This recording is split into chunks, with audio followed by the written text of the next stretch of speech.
My name's Pete Woods. You're watching Good Cause TV.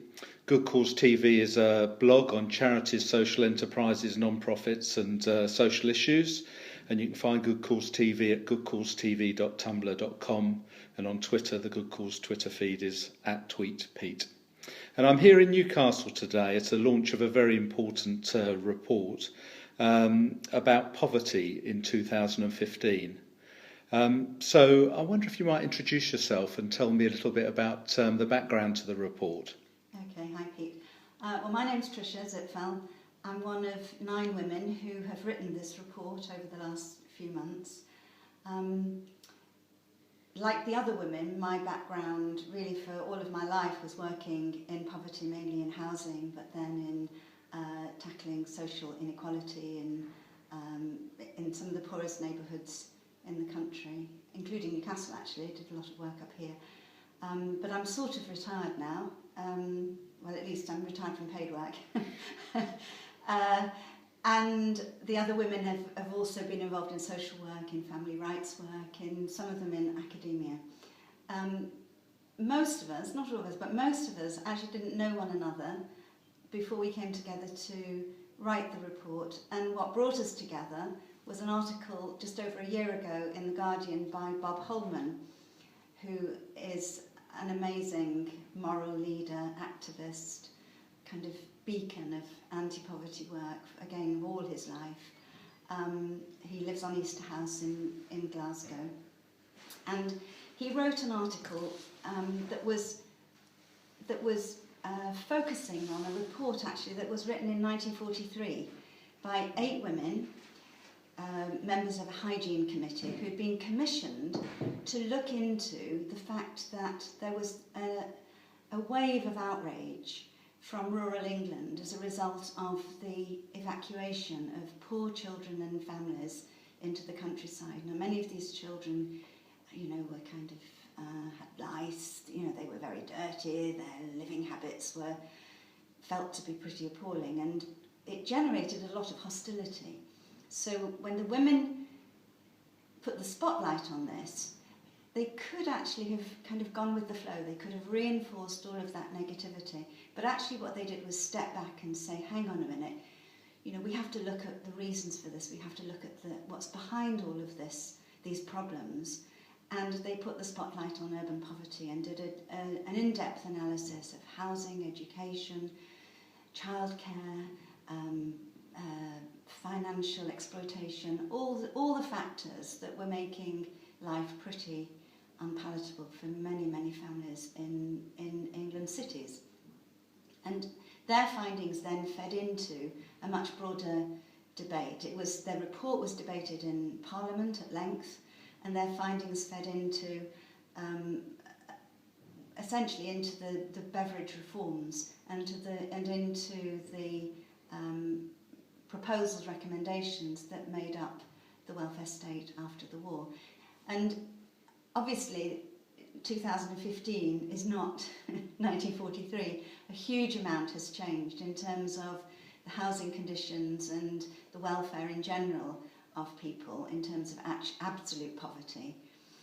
But I think, Bob was asking the question, how much has actually changed in terms of our perceptions of poverty, our attitudes towards people in poverty, the way we treat people in poverty. And he was drawing some parallels really and saying that not that much had changed, not that much had moved on.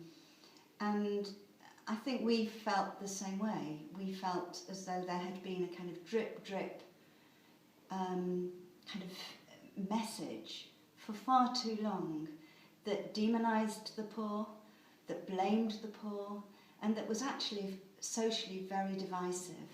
And so all of the kind of values that underpin the welfare state, things like mutuality, a kind of commitment to the common good, a sense of solidarity, yes, a sense of personal responsibility and duty and an obligation to pull your weight and so on, all of that was kind of being corroded.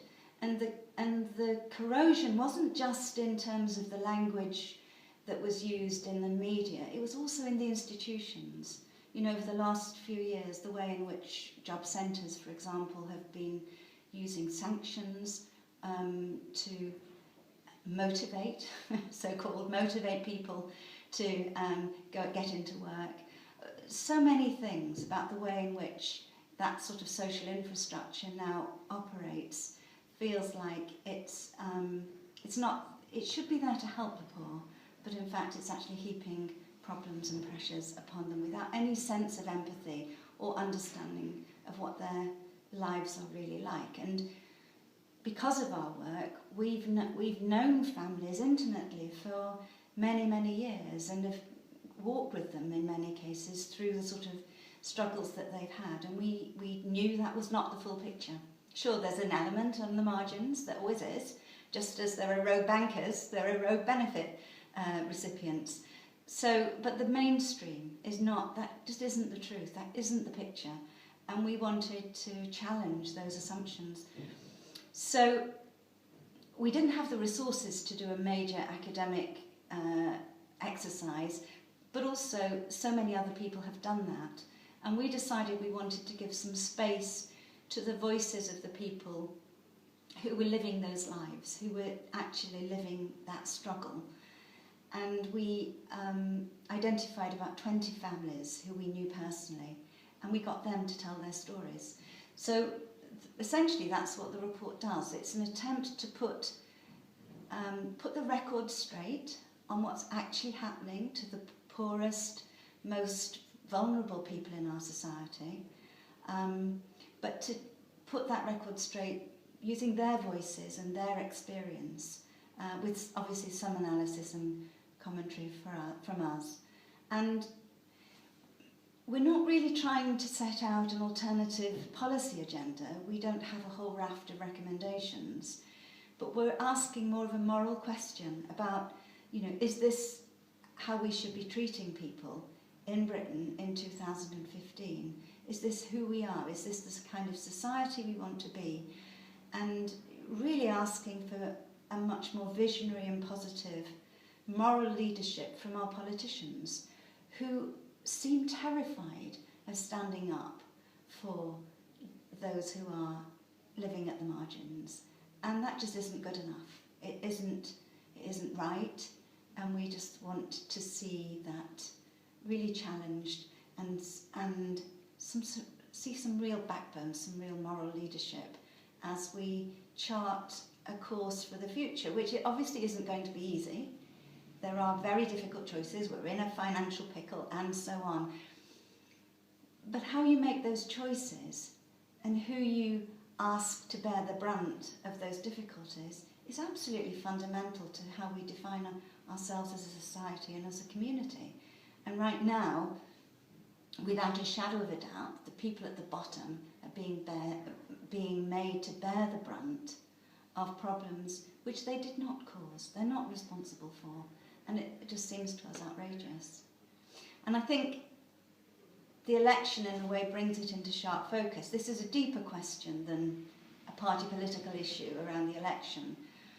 But within the election rhetoric, we do have the present government saying with confidence that they intend to take 12 billion off the welfare budget. And they know they can do it because they've already taken 20 odd billion off it.